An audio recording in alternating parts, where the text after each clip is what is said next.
Ebusiafo enenso ayeda kesia o twedi amponyankopon ede adom yen a ye odi awawensem ebeso mo ewo Attention TV so ebusia se wa join your Attention TV dia Attention TV ewo Facebook Facebook Attention TVGH and de udu hono ma no follow na we me notification bar no ede amame udu YouTube so Attention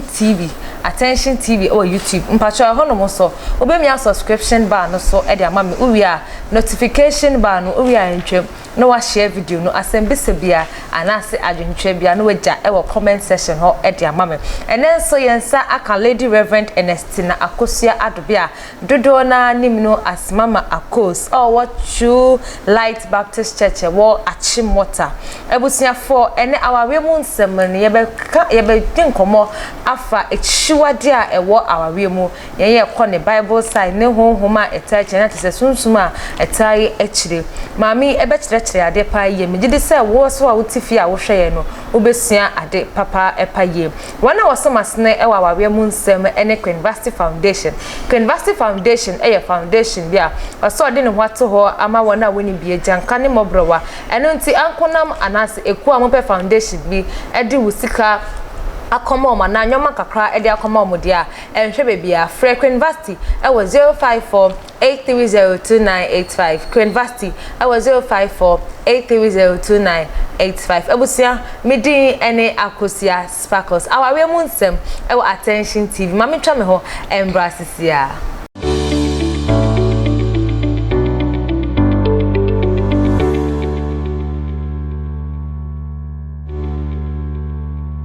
Abusia me da se paye se wonya bre de twa me mami twa me ho ede epaye enne enso biom ye nya Lady Reverend Ernestina Akosia adobia dodo na nimno asmama akoso wo True Light Baptist Church wo Achimota ene ne betwetwe awawemu enkomo ene de yedru echiwade a ewo awawemu abusia kanye ho na yemfa nkomo twetwe no enhyase ama mpacho ma wakwa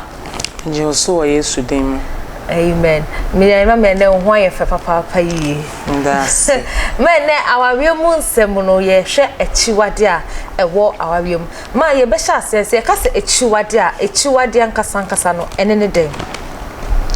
Echiwade eya ade a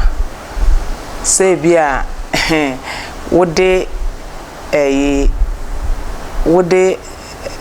edro ekoka ade bia eni kwasa wode ka se bia se yemfa kompo dro se de enka ayi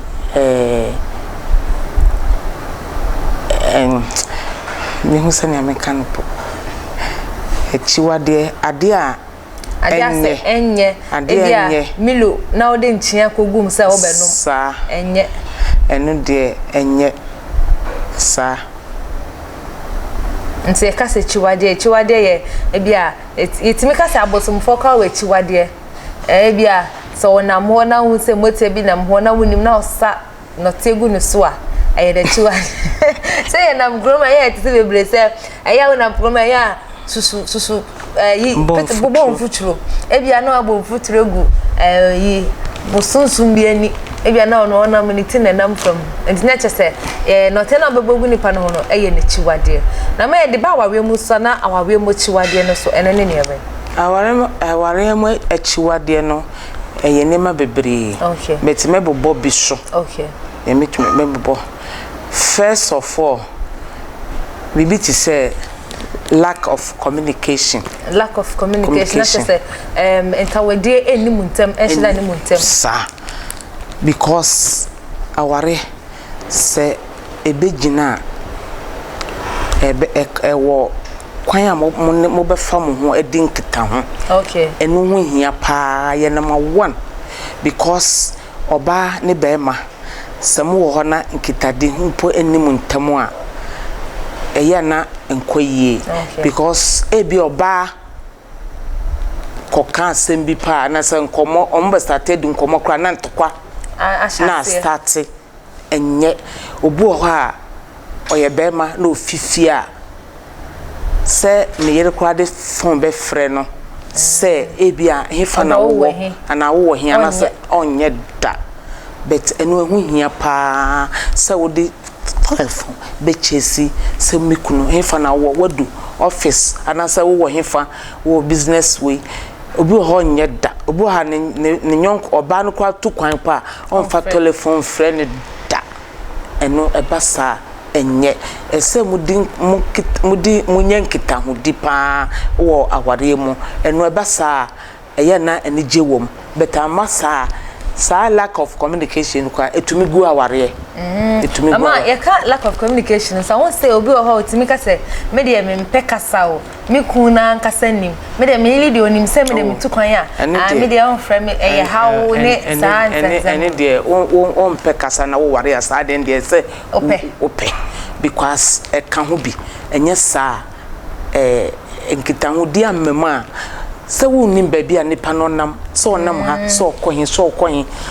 wo ho nti ese nkita ho dide usua se wonni miya kwa se usua won pekasa wansa waware ne de se wubisa wubisa mo se bia we wahe we ene na ye ena afi so ebiem so eye se laziness akwadro enye kura egu aware pa ebia be ma no be ko adwuma na wo ba no wo fie ebia me campo e compound house o be ma no be ba no na fitano pa kura wo nware ye waye utire ho sabisa sakatu afi de ye kan sen aduane nua onua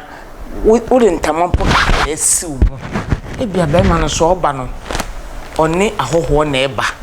nti oba no beto saa se bia wonye no da bia wo ye wotaye nti eba saa be ma no se ugu nanim ase ebia hoho di na chi na eba se nye hoho kora enye ema no ade ba ko a yenhua ye ne se obu ho a osiesie ho kama na be ma na hu na ware no so ware no betina fia na afide wagya hu siesie no kura ono ndware fitano pa ebia na address de apekun onya kun wie ye no eba ekoso ma ene de me kai ya de efise oba bitimi dress pa but ye ware ni wiabo na waye no basa asumde akro onye ni ti no waye no odin tamambo ene po na ye chese western ko ba be si obesore na wodin tama esi chese enye kura wode unko baabi kura shawatare fan na siesie wo hu tire hu na siesie because unnim da ko a obenya hoho anada ukuni de hoho bebe fie nti saade no ema aware egu pa ebiso na bema wo sore a umpa adwuma na wakotena kwankwan nuase na woto dame woto spa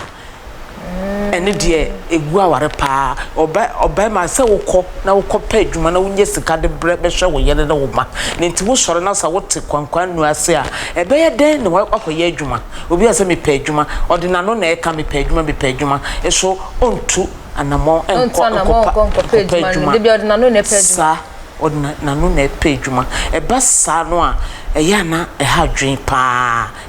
pa nti mema o ema o obia enye den enhye ne sapo mu so so mo ware a wo be ye adwuma aboabo mo ho first na yese adwuma de nka ba anya adwuma wo kitchen sa sesi aso de ente sa de obema betumi aye no ba so betumi aye nti mo ware a mo mfa mo ho adwene na adwuma mo mfa adwuma nni agoro wo yo ba wo ye lazy dia wo mpa adwuma kora enye bibia na wo kunu betumi ato ama nti kakra fie adwuma kakra ebi kora ebi na wo store mo ankasa mo fie wotumi ahye adwa kakra wo ho ne ade beti se kora ade ene de enkoyie na ma obisitimi ka se me wa we mekunu ne se ma me ye adwuma ma me ankasa mentina fie na me nya me ho se na me pa bia sa se ukunu obema ne de obetumi aka kire osa but adwuma ade bi wo ho a be ma ne ka kire wa na se bibia nye bibia ne be ma betumi atama nti se wo so kakra kra obetumi aye but be ma no ka se menye obi okọ no ye adwuma o no ye adwuma se no be ware sa do so njai ani de ya na me ni me ma no ebi nya adwene se uyiri ye adwuma bi o ye adwuma fine pa if your government work kra obetumi akasa jai na ye we aban adwuma so na ye mu nukwase ye enti ni se oyiri ye adwuma ese mo hwe se bia nkwala na abam nti na be ma na kasa ese mo hwe na mo de enema tutu ye na mo kana ntiase aba ntiase amade a ene de wo ye den be ye chiwade ewo enye enko aware na enkoso ana enche ntima oba bi ko hia bi sa se awawe wie e man be mu na ne kum se ontena fie onje adwuma no ontena fie mi ke se bia na oba no oye adwuma ye well paid job oba fa kwan be nsuna oni ne kunu akasa ma ne kunu asesa na adwen se o ma na entena fie eno de ana mekasa mo be ka na ntiase aba ebi ho ntiase ama oba no edi abufuo ana bibisa akra na edi akasakasa aba edi akasakasa ba edi awarejan so na eba because edi ya na ehumte se be ma bakasa oba ye adwuma ha ye tua ne kaye na obakasa onyai eno de me ka kire ye mema ne se edu sa tam na omonto omobo ase na omone ma ne nka na ntiase enye de enye adwuma ansa nenye sa wo soro preko pa na wagye adwuma no eno de mesre mema no okay ena afi so eye mfanse trust se wo trust nipa na ujide show bi mo na se nipa ne ye bibia ebia mfanse oba ne be ma wo ho na call aba phone call ne ba ye no be ma ne te ho wo so te ho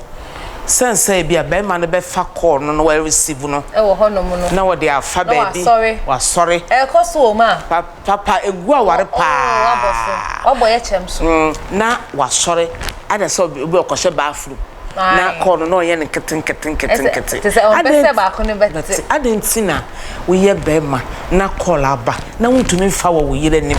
ana se me ba ho na me kase adentina wo ye ba na call aba na wuntumi fa wo kunanim ena esa na wo de bibie ye den esie no enti enu nyina ye chiwade e wa wale mu ebesa ma wale ne nye de ehihim na esheki ebesa ebetumi de awale jai ayeden aba enti se wo ho na se wo receive caller wo ye bema receive wo yirenim wo ye ba so a receive minim the sofu bia ono call ne ba ape no de ato speaker tese na ile ntie bi obi ntie bi obi obem bia no de ato speaker sad no ye na mama ni ye yan kasa sofu pani okay no de ato speaker nti asema wo kan say ye hin say fi hin fa obeti obema obi ate tese sofu pani o True Light Baptist Church sa o freno na tese open ka na ye ate me na me ka kira ai open ka youth for na yo mota ha adwen enemri ade ba ko me hu say oba entumi fa ne kunu phone ne kunu so ntumi fa oyire phone because of trust eni omuntamuniti omuntumi fa sese minji mi yiri ndi minji mi kunu ndi nti mi kunu kura nya kwa ade ntima me mfa ne call but anka no so nye ana se ya ware na mini mi kunu wo ho na ndia mi kunu ma ware ni kwa na mini me na mfofo be ye fa sa ana simini ne busia be fa nti anka call bi bad ya anka wo se mi fa na bia me kunu no bisa ebe o hwe me kunu bia me kunu wa hanum se na nsijidie ni ho nti no jidie ni ho nti obu okra be man ko to me ka cho say call ba manfa oba no so to me ka cho me call ba manfa eno enya kware because say mo ba ye mu number ta number ko ne de eni kwansa mu de bibia ye de esie mu ho mo ese mu ye bibia open mama me bisa o say ya na ye na me mpatwe mu na ye de kwa wawe mu eplanatwe mu na ye gie hu di ye wa bewie ye no afe mienu ana meyere ana me kunu ye bibia e ma me gidi a me wo ma no esote se bi o ho e ba ne sa se ya wa we so me kunu na ko e bibia ama gidi a na me wo no trust no eswat entimi masa ene de etumi basa bebre etumi yesa se ena me ma example bi example ya me ma se ebia mpasa question again say mene me kunu te ho ya na me mpran atwem na be ware mpran atwem na eje hu the cause by etimi fa obi kra test a message na chese opeye kra etimi de kire ye yon na ze ware ye ni gidi na ye ware ye ni gidi ni wo ho na so aware ni mu ano ana me kunu ana me yiri ye bia e ma gidi na me wo ma no eso e ba ya eso teye eno sa no ukohia bibi sa na obeye ne den o se gidie no o sama ne babie ma na because say no gidie ne so ate de esa ka na ukunu kodwa ya utimi fa ne phone ahwe ne WhatsApp messages trust de say we lose trust obi mu a bibi ni ho obeye a wo be trust bi because trust o geni obi trust ayedin nde sa nti ansa na wo be lose trust obi mu no na che say nipa no ade no otaye nyese waye once otaye ene mattress ne ba form no otaye nti nie enwane se wo ho a unya call na se bibi asebi kura ese wo ka kire wo yere ana wo kunu manfa bibi ansie no ese wo hu bibi mu wo hu bibi mu na se akiri o ti wo akiri ba bia na se okote obi a ebe ha dwen na ese trust na wolusu owu no enti no ehu hia pa se bibi ne obeba oyira mane na se wukunu amane okunu ne oyire ni kwasa mo de bibi ese medi kanka ni kwasa mo de bibi ese mu ho ese mo nyankita ho di ebom na bibia se mo da bom enti no ka mo ye bibia so bom sa mo da bom de mo ye bibia bom obi so beka say da bom so den ne ye kwa ye den na ye hwe tukwafi se ye se gidie de ye den ma e say wi ase aye wo 21st century nkofo kra eno de gidie no sa wo ka gidie a se ye ka gidie a gidie unsa twi na ye ana edane se gidie no ye borofo ye ka se faith okay trust no so twi na ye san ka gidie sa se uji sa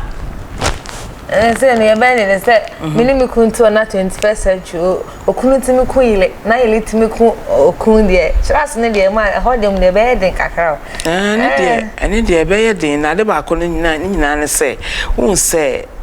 nyame obo aware no oba Adam first na oyi Adam fin pade ba ko no de ball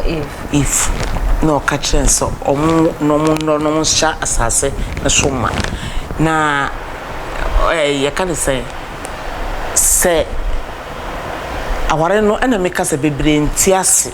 so aware no ye ya be ye honam ba ko nti na nka esunka ye be ye honam ba ko ye bibia de